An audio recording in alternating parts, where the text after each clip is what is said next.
kumusta na mo diha? And you guys, how are you doing? Nakita na naman ninyo ang aking pagmumukha. So ayun guys, pasensya na kayo at nandito lang tayo sa ating maliit na kwarto. So kasi kahapon ay late na tayong lumabas at syempre nagpa second service tayo sa ating Chery Tiggo 2. So ayun ba, ano bang kaibahan sa second service at sa first service Pero sa tingin ko wala naman. Basic lang talaga ang lahat. So ang plano ko talaga pala guys sa ating Chery kahapon ay medyo this oras na ng gabi kasi nga ay may plano akong bibili na lang sana ng ating engine oil. Kasi nga ay tayo na lang sana ang gagawa ng ating pag-change oil. Pero naisip ko hindi siya advisable for now.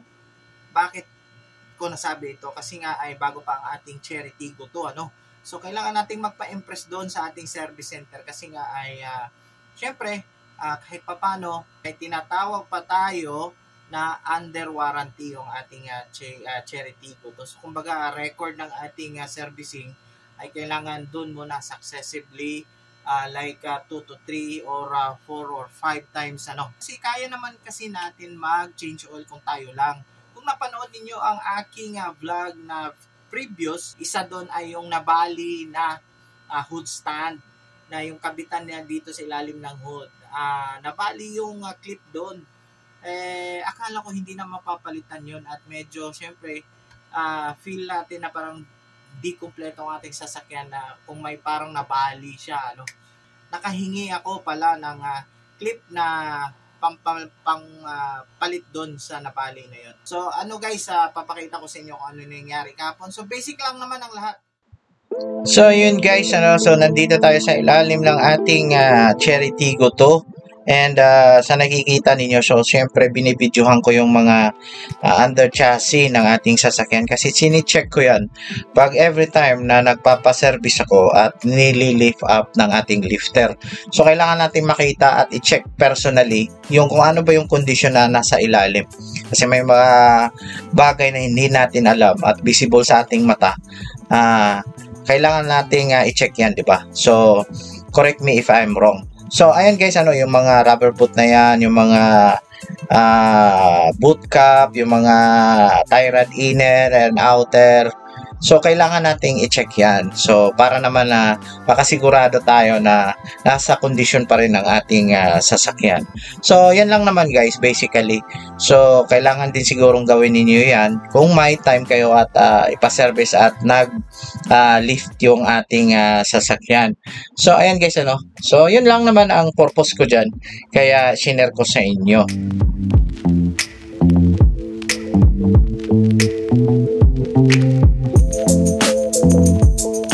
So, ayan guys, napakasimple lang ng bagay na yan, Kung tutusin, kayang-kaya natin yan.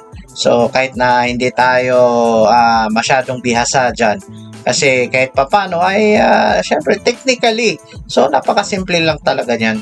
Pero, ika nga ay hindi pwede kasi nga under warranty pa si Chery Tiggo 2. So, wala tayong magagawa dyan kung di ay susunod na lang tayo. Kasi, definitely, kung tayo ang gagawa niyan, malaki ang matitipid natin. Siguro nasa mga 200 Saudi Riyal din.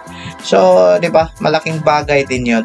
So, ayun na nga. So, dinidrain niya yung ating previously engine oil na nagamit. So, yan pala ay 10,000 km dati nung pinalagay ko yan nung first service ko. So, ang layo na nang narating yan. Galing pa sa Abha yan. So, tingnan nyo naman yan. Abha, Taif. So, medyo umitim na nga siya. Pero exactly lang naman na 15,000 yung inabot natin dun sa oil na yan. So, yan yung ating bagong engine oil filter. So, ikakabit yan doon. And then, ito yung hood stand clip na sinabi kong nabali at nakahingi ako ng bago dito sa Chery Service Center. Dito sa may Sulimanya. And next is yung copper ring gasket na nilalagay doon sa drain plug. So every service pala, tandaan niyo mga guys, ay kailangan palitan yan. Hindi pwedeng hindi palitan yan. So dyan pala yan inilalagay sa ating drain plug. Okay. So ayan guys, finally bubuhos na natin yung ating bagong engine oil. 5,000 kilometer lang po yung pinalagay natin kasi hindi naman ako babiyahin ng malayo sa ngayon. So ganun lang naman. Pagkatapos ng 5,000 to service uli tayo, di ba? So ganun lang kasimple. So ayan guys, yan pala yung hood clip na nabali, So ayan, tingnan nyo, may nilagay akong temporary dyan na para makahawak doon sa hood stand natin. So yan ang ilalagay natin, yung bagong hood clip. Dito yan ilalagay. Etong hood stand na to, dito yan ikakabit sa hood clip na yan. So yan yung nabali, Diyan yung purpose ng ating hood clip.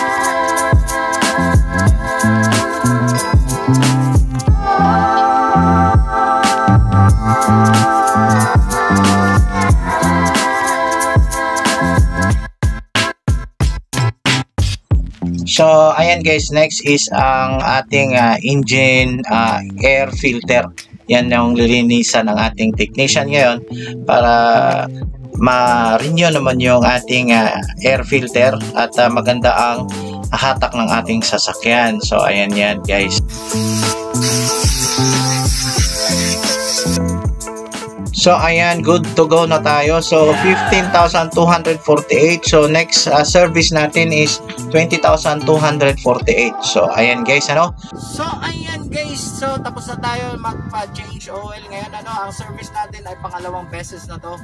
Hanggang dito na lang siguro, di ko na patatagalin ang vlog na to. At lagi nyo tandaan, just only love mga bay mga day. At huwag niyo sana kalimutan mag-subscribe sa aking channel para updated kayo sa mga susunod ko na mga video. At lagi nyo tandaan, just only love mga bay mga day. So see you on my next vlog. Peace.